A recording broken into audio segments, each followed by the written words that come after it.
istiluk dakartza. Euskal itzulpen gintza, baita gauza latza. Hizkuntzaren jolasa, hizkuntzan akatsa, hitz lore politena eta inspiratsa. Denak batera sortzen dituen baratza. Denak batera sortzen dituen baratza.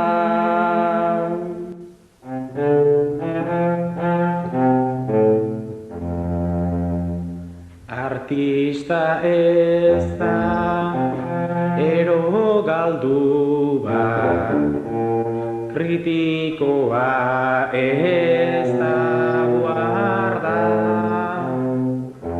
Artea ulertu nahiak ez dakar, hainbesterainoko karga. Ez da izan behar filosofoa, ez da deabruaren sarda. Artea denon eskutan dago, hurbildu egin behar da.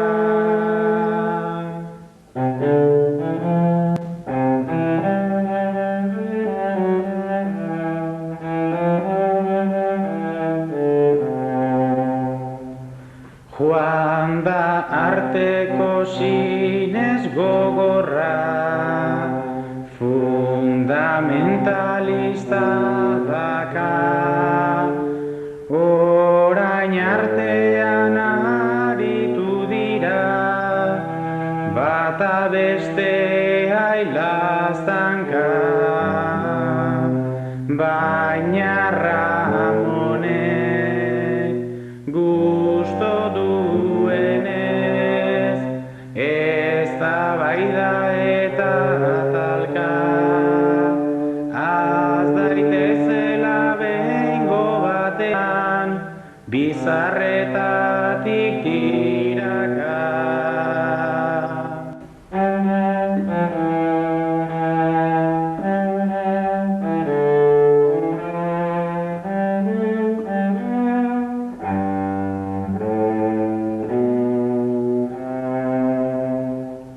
Xabier utzita, ona ruedora, dator bigarren zezena.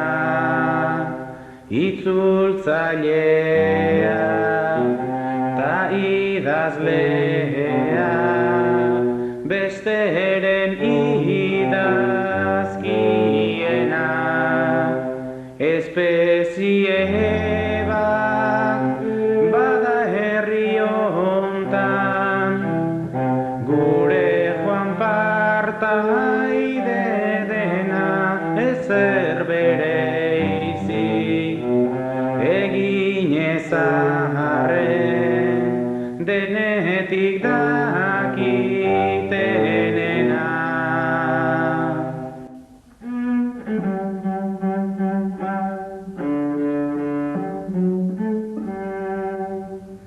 Itzulpen prozesuak ohi duen jokoa, gure digestioan oso antzekoa.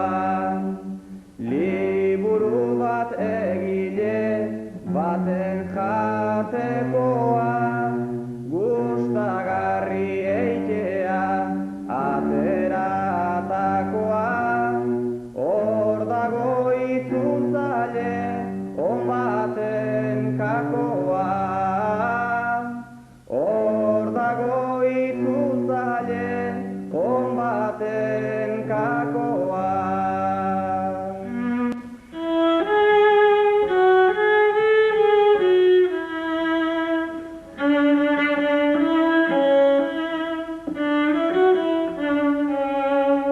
Itzulpena zederki dezute hitz egin, nik ikasle bezala nahi nuke galdegin, ez ote gaude oso itzultzaile premin, unibertsitatea euskaldundu dedin.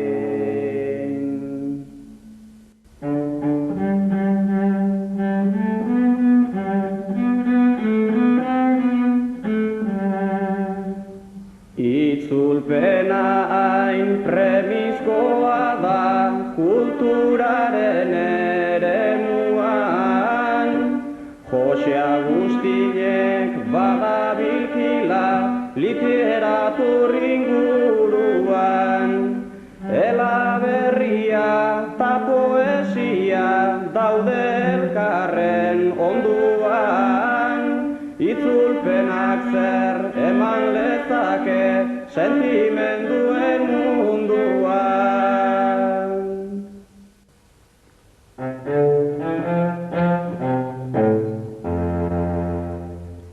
Frasko txikitan joaten omen da, esentzia edo maina. Horra Xabier kasu hortako adibide bat bikaina. Neurriz txikia eta ilea aspaldi jausten du baina, eskua harri artean bezain bizi darabil mingaina.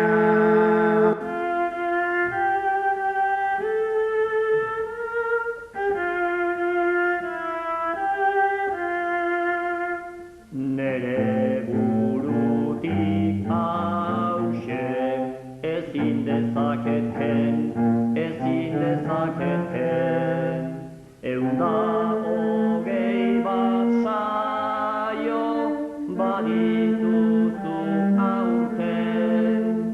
Aurra ere aspertzen da beti gauz bat jaten, baldakizu askok zer esaten duten. Beti gauz bera esaten, zertan zabiltzaten. Beti gauz bera esaten, zertan zabiltzaten. Ba al dago benetan sentsazio hori?